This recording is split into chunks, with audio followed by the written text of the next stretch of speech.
안녕하세요. 이번 포럼에서 성경 읽기 모임에 대하여 발표하게 된 덴마크 2세 선교사 이파울린입니다. 이 발표를 통해 하나님의 말씀의 능력과 생명력이 잘 드러나서 하나님께서 친히 영광 받으시길 기도합니다. 먼저 제 소개와 소감을 나누고자 합니다. 저는 1997년 6월 5일에 이갈렙 이폴린 선교사의 첫째 딸로 태어났습니다. 남동생 3월까지 해서 덴마크의 2세 선교사로 부모님과 함께 가정교회를 섬기고 있습니다. 저는 하나님의 은혜로 2022년 1월에 코펜하겐 대학교에서 법학 석사 과정을 마치고 2022년 2월부터 덴마크 이민통합부에서 직장 생활을 하고 있습니다.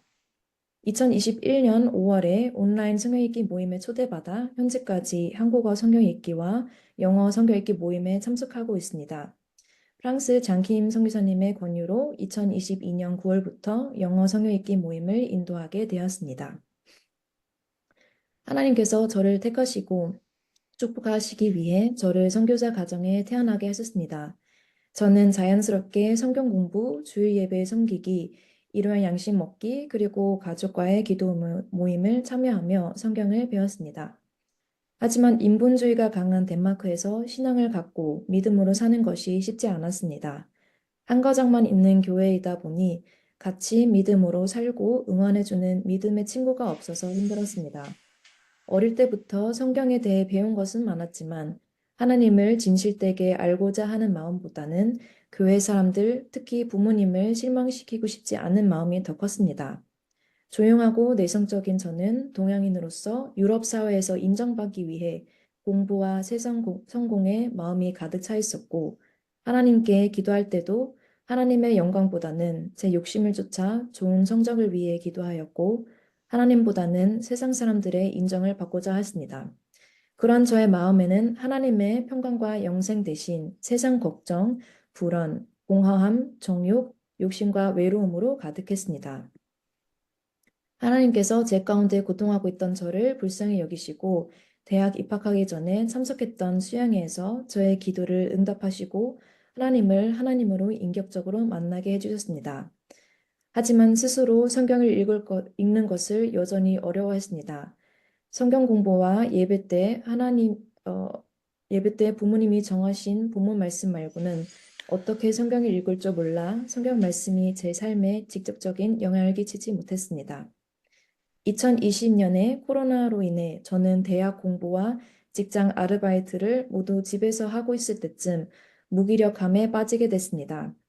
하나님과의 관계가 슬슬 소홀해질 때쯤 하나님께서 2021년 저희 아빠 이갈렙 선교사님이 유럽 영 제너레이션 커미티를 섬기게 되셨고 저는 아빠를 따라 위원회에 참석해서 프랑스 장킴 선교사님을 만나게 됐습니다. 장킴 선교사님은 유럽에 있는 젊은 사람들과 성경 읽기 모임을 갖고자 하는 소원이 있으셨습니다.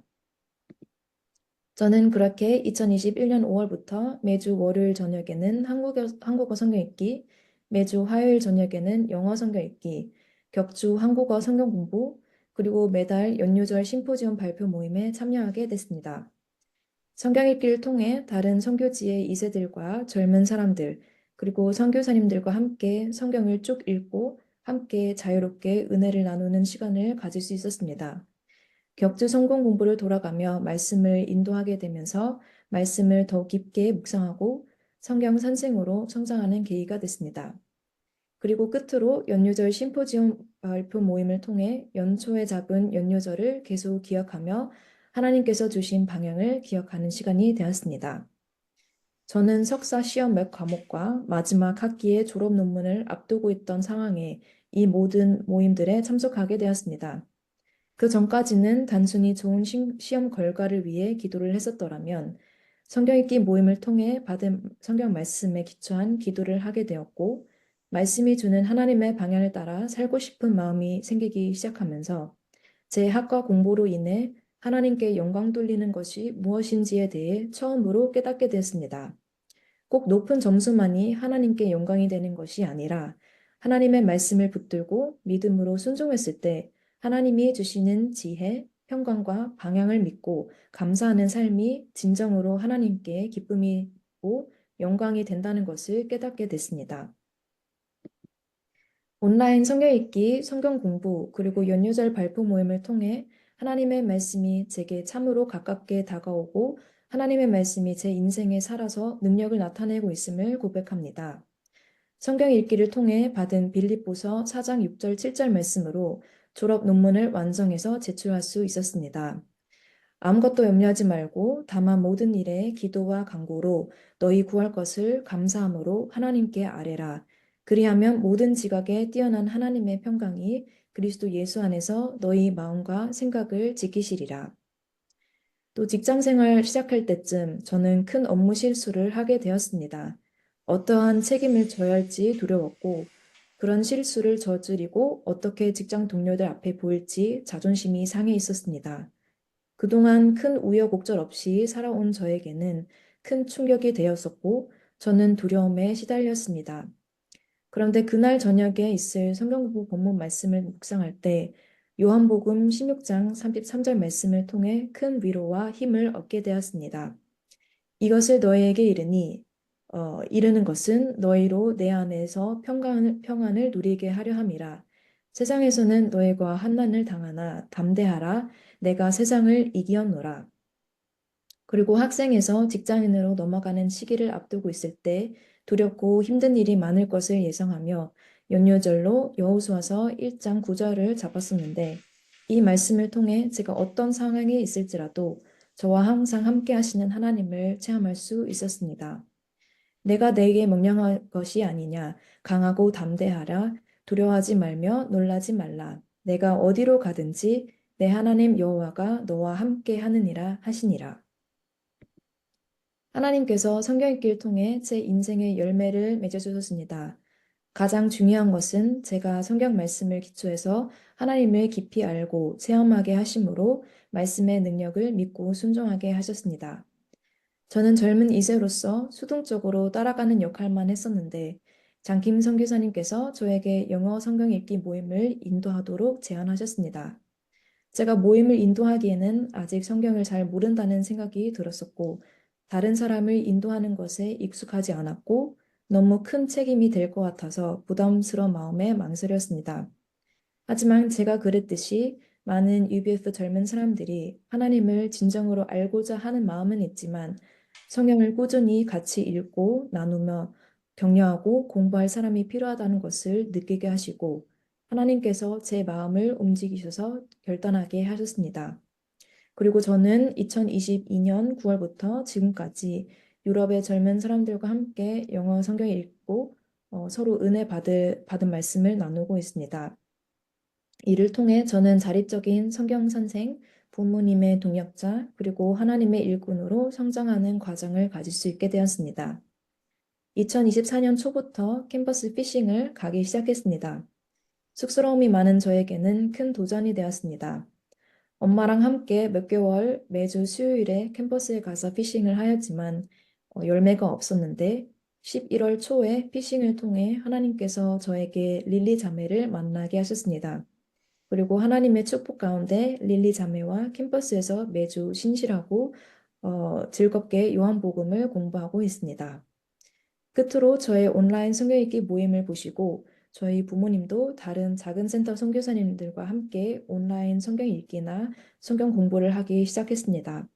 성경 읽기 모임을 통해 저를 부모님과 덴마크 역사를 같이 섬기는 동역자로 키우신 하나님께 감사드립니다.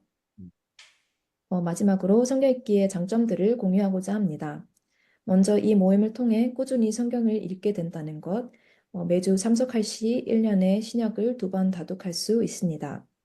저는 한국어를 완벽하게 이해하지 못하기 때문에 어려움도 있었지만 그럼에도 불구하고 성경을 읽을 때마다 하나님께서 마음을 움직이는 특정 단어나 말씀들로 은혜를 주시기도 했습니다.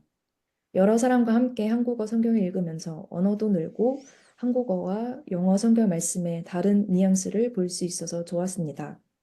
그리고 한국 이세로서 한국 선교사님들과 함께 성경을 읽고 은혜를 나누게 되면서 저희 부모님을 더 이해하게 되고 말씀에 대해 같이 대화할 수 있어서 좋았습니다. 성경 읽기 한 번의 모임에는 성경 읽기, 소감 발표, 그리고 기도 시간이 모두 포함되어 있습니다.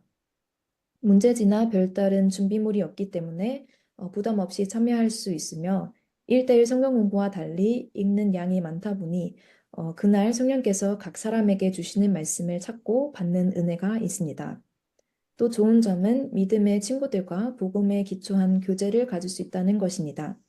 세상 친구들과 나누기 어려운 영적인 고민들을 성경 말씀을 읽고 은혜를 나누며 방향을 잡고 서로 응원해주는 영적인 친구들을 가진다는 점이 매우 좋습니다. 또 모임이 매주 같은 시간에 있기 때문에 스케줄을 미리 정해서 참여하면 됩니다. 성경 읽기 모임을 통해 구약을 읽기에도 도전하게 되었습니다. 영어 모임에서는 친구들과 함께 읽고 싶은 구약서들을 정해서 읽기도 하였습니다. 친구들이 특히 여호수아서, 룻기, 에스더를 좋아해서 자주 읽었었고 올해는 창세기, 출애굽기, 선지자 책들을 읽었습니다. 시편 읽기를 통해서도 은혜를 많이 받았었지만 길고 반복적인 내용 때문에 중간에 끊고 다른 책으로 넘어가기도 했습니다. 한국어 모임에서는 구약 전체를 처음부터 끝까지 일독을 하기도 했습니다. 구약 다독을 하면서 한국 선교사님께서 은혜를 많이 나눠주시고 아무리 어렵고 반복적인 내용이 나올지라도 그 가운데서 마음을 움직이는 말씀을 주시는 하나님을 보며 많은 은혜를 받았습니다. 그리고 구약 말씀이 구원자 예수님을 보내시겠다는 하나님의 언약의 말씀을 이루는 과정임을 이해할 때 구약에 나타난 하나님을 배우는 것도 의미가 있었습니다. 신약만 읽기보다 구약까지 읽는 것이 유익한 만큼 영어 모임에서도 구약 읽는 것을 도전하고자 기도하고 있습니다. 끝으로 제 기도 제목을 나누고자 합니다. 하나님 앞에서 겸손하고 진실되게 말씀을 가까이 하고 순종해서 믿음으로 살기. 제게 맡겨주신 영어 성경 읽기 모임 양들 그리고 친구들을 믿음으로 감당하고 말씀으로 섬기기. 하나님의 말씀이 살아있는 덴마크 UBS가 되기. 말씀을 오랫동안 듣고 있지 않는 동생 사무엘이 하나님을 인격적으로 만나기. 양들 릴리, 토마스, 마틴, 테오를 말씀으로 돕고 양들이 하나님을 인격적으로 만나기. 그리고 하나님에 대해 믿음의 가정을 이루기. 음, 한마디 하나님의 말씀은 살아있다.